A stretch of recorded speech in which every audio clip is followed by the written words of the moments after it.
baobab dans la zone est très utilisé par nos populations. La plupart de nos sauces sont à base de baobab. Et quand ça atteint le stade des fruits ici, nous utilisons la pulpe là pour faire des jus. Mais dans notre communauté, même les graines de baobab sont concassées.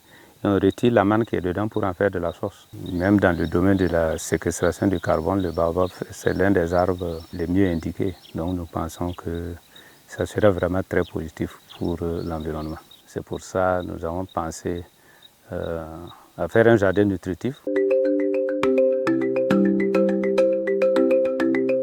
Ce projet, je viens de le commencer cette année, mais j'avais quelques plantations de baobab que j'exploite depuis une dizaine d'années. Voilà, mais ils n'étaient pas en grand nombre. Pour ce projet, c'est cette année. Ça, c'est un accompagnement du REDD+.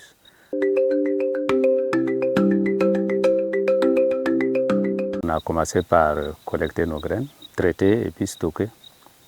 Et puis, voilà, quand on a attendu le début de la saison des pluies, là, nous avons préparé le terrain et procédé au semis. Voilà. Et maintenant, comme les pluies sont en train de partir, nous allons passer à l'irrigation. Donc, vous avez l'arrivée de l'eau ici.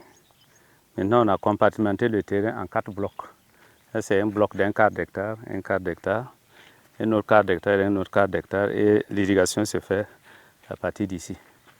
Voilà.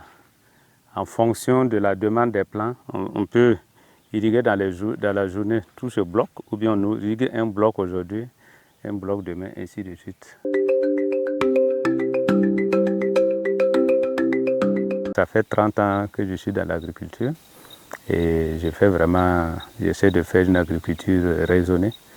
Et par conséquent, je peux dire que j'ai suivi quelques petites formations, mais pas des formations pointues dans le domaine.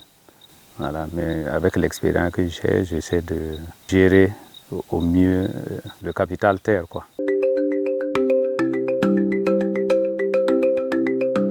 Mon appréciation est positive, en ce sens que il n'y a pas eu vraiment beaucoup de protocoles dans la mise à disposition des fonds.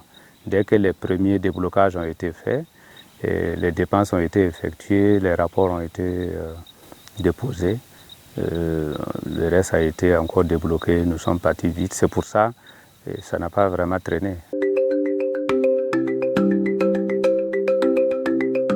Je pense que ça sera le plus gros impact de notre projet, en tout cas dans la région. Parce que nous-mêmes, nous allons planter beaucoup. Donc, par conséquent, on aurait un verger de baobab. Donc, ça serait déjà quelque chose de positif à mon sens. Parce qu'au moins, au moment où il n'y a pas les feuilles en brousse, nous aurons les feuilles parce que nous avons l'eau à tout moment. Et c'est sûr que dans cette façon de faire, ça va pousser d'autres personnes aussi à s'engager dans la même voie pour planter les baobabs. Parce que par le passé, les gens pensaient que le baobab, il est naturel, c'est tout. Mais on s'est rendu compte que si on laisse que le naturel, seulement on finira par le terminer.